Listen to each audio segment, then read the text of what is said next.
Welcome to this slideshow on avoiding addictive behaviors. The slideshow obviously can be pretty personal, especially if you are experiencing any kind of addiction. And I just want to encourage you, even as we're going through these slides, to just be kind to yourself. Know that if there are some things that you're facing, that you definitely can get help. So there is some help out there, and I don't want anyone to feel too overwhelmed.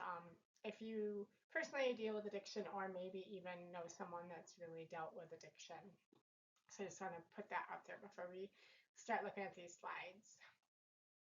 So after reading the chapter on addiction, you should be able to define addiction and list examples of common addictions, use science to explain how people become addicted, discuss the relationship between addictions and brain development, describe the characteristics and effects of commonly abused substances, including alcohol, tobacco, and other drugs, recognize common addictive processes or behaviors in either other people or self, and then being able to just look at the effective treatments, because there are many treatments out there that are available. So definitely having hope for that.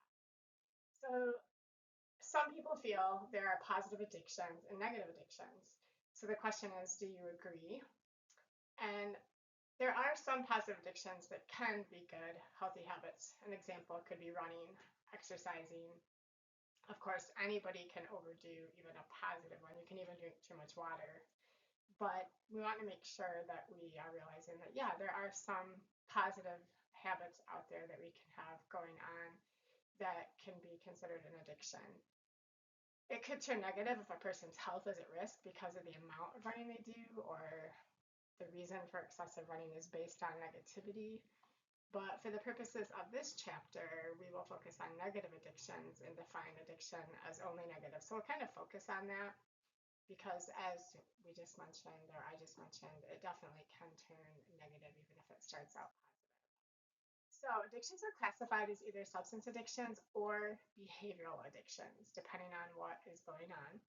Even though it seems we want to be rid of the behavior, the need or craving the addiction fulfills and leads us to more and more use. So even though it seems we want to be rid of the behavior, the need or craving for the addiction fulfills and leads us to it more and more. So that can be a very hard place to be stuck when someone just keeps feeling like they have to go back to that person, place, or thing.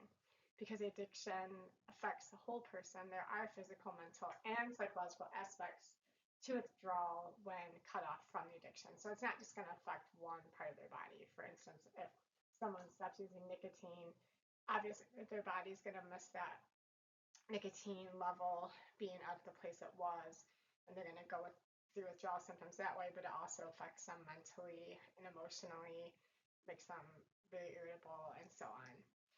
So things that can be harmful to you, but that you feel are compelled to just keep doing it, continue doing it, and maybe even lie about that behavior are definitely in the addiction category. Obvious ones are drugs, alcohol, tobacco, caffeine. Behavioral ones could be like eating, shopping, watching certain shows, using electronic devices, gambling, and pornography are some that come to mind. So the science of addiction, the biomedical model gives insight into the chemistry of addiction and genetic factors that come into play. And one of the things I like to think about when someone is getting to a point of addiction, their brain gets to a point where they recognize that substance as being more important than sometimes even food or water, if it's something that they have kind of had hijack their brain, so to speak. So it really can get into the whole body system, and the brain just makes you feel like, okay, I've got to have this more than anything else.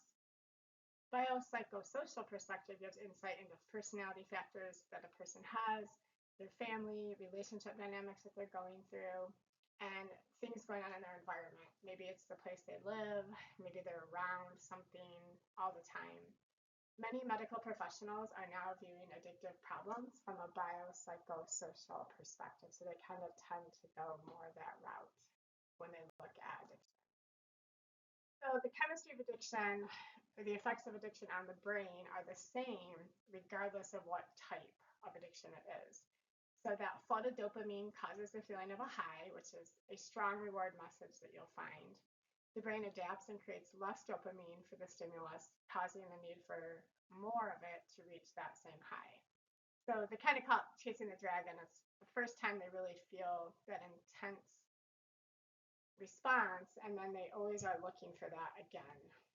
Normal functioning of the brain will break down, and the decision making that occurs is impaired, and focus on the stimulus becomes overwhelming. So it becomes very much a part of their life that they can't stop focusing on because they're going through a chemical change. It's not just a willpower thing at this point. That's really important to understand. So the prefrontal cortex, you can kind of see some pictures of the brain on the scans here. That's where we make our decision making in the brain. And it's still developing until someone's well into their 20s, even up to 25.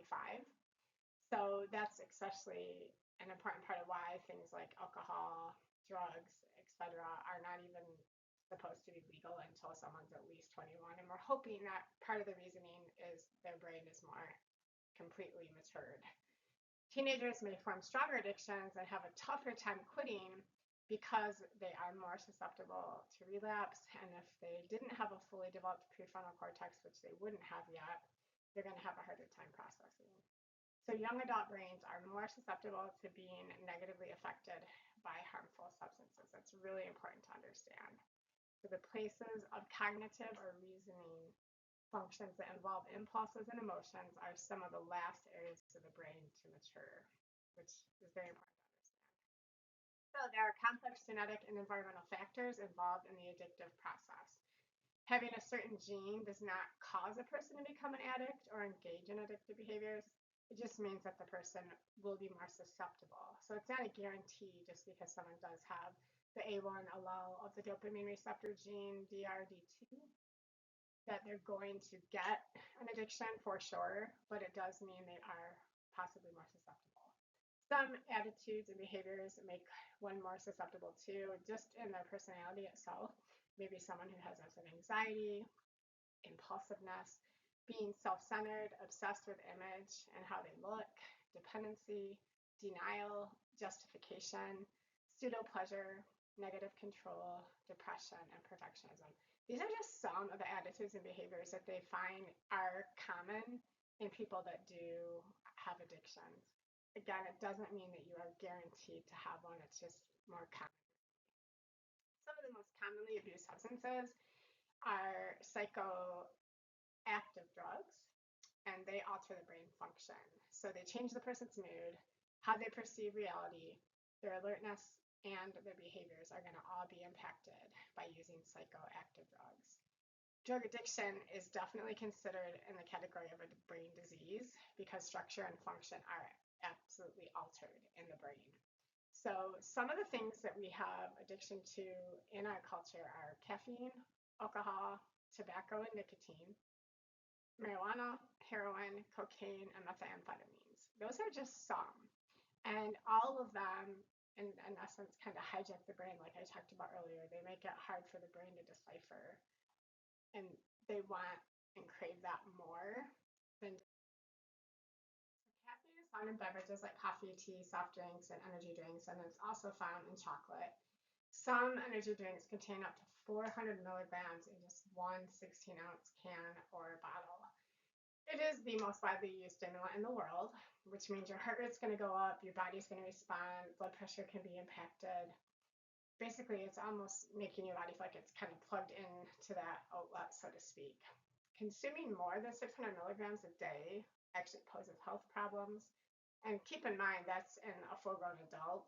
There are some teenagers that are consuming that much, and their bodies aren't even fully developed yet. Withdrawal symptoms include headache, fatigue, drowsiness, irritability, and difficulty concentrating. So if you're someone who's used to having caffeine and you've ever had a day without it, you may notice that you've had some of those experienced feelings.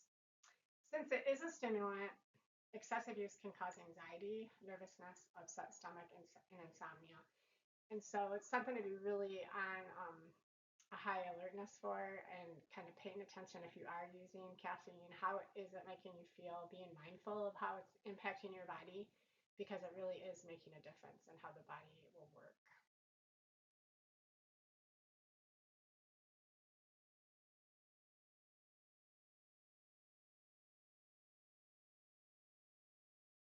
Roughly two-thirds of domestic abuse cases are alcohol related. So that would be obviously fighting that's taking place in the home front.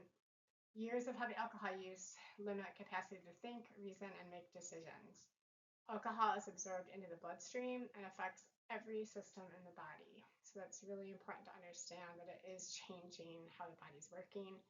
Alcoholism is a disease that actually has four symptoms: craving it, loss of control when using it, physical dependence, so you have to have it to feel normal, and tolerance, meaning you're going to have more of it to feel the same over time, which can be very problematic and obviously very expensive, and have lots of other ramifications as well.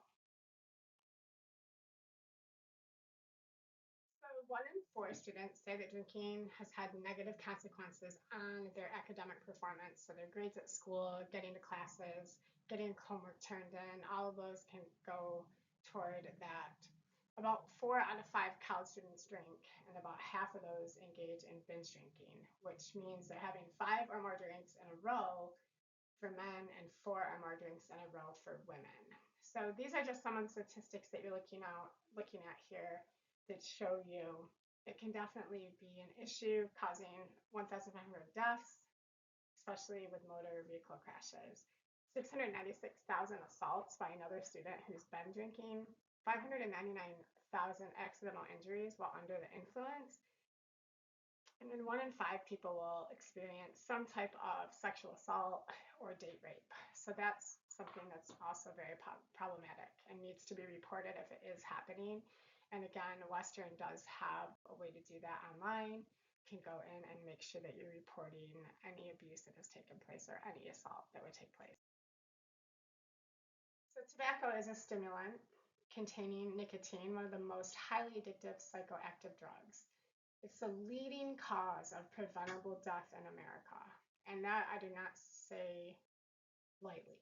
It's a leading cause. So I want to remind you that that includes vaping. And what's tricky is tobacco use was starting to go down throughout the years, but vaping has come into the picture now. And it's just a different way of using tobacco. Some people are like, oh, it's much healthier. It's a safer way to do this. There's no safe way to use tobacco. It's going to be harmful to the body. It's a stimulant. We know that about 75% of smokers began in their teens, and it's expensive, leads to less productivity on the job, higher insurance rates, and birth defects in babies. I know back when I was born, my mom was a teenager, and her grandmother told her that I would be a lighter baby if she smoked while she was pregnant with me. So she smoked on purpose to make sure I was a smaller baby, which I was in the 5 pound range. But that is an example of it does affect even the fetus of a mom. So it's very important to understand that it's going to affect not just a mom, but obviously people around you. Secondhand smoke, even thirdhand smoke is an issue too. So common addictive or dysfunctional behaviors can range from gambling, pornography, and sexual addiction, technology, and just using it constantly, being on phones, devices. Dysfunctional inner speech is that speaking that we do to ourselves, putting ourselves down, using debasing self-talk, and that's something that we don't always realize is happening, and it's kind of like a soundtrack that plays in our mind. So our inner speech, or our silent thoughts that we think about ourselves, are a key aspect of our higher level reasoning. So all these behaviors can be destructive. Very important to understand. So how can addictions be devastating to each of the dimensions of wellness? Because you can kind of put them into those categories: physical, emotional, occupational, spiritual, intellectual, financial, environmental, and social. So just kind of think about that for a moment. Each one of those aspects would be impacted from someone's addictive behaviors that they would have. So avoid addictive behaviors. It's so important just to not have them. Like, the best thing in the world is just to not get one of these addictions by preventing them.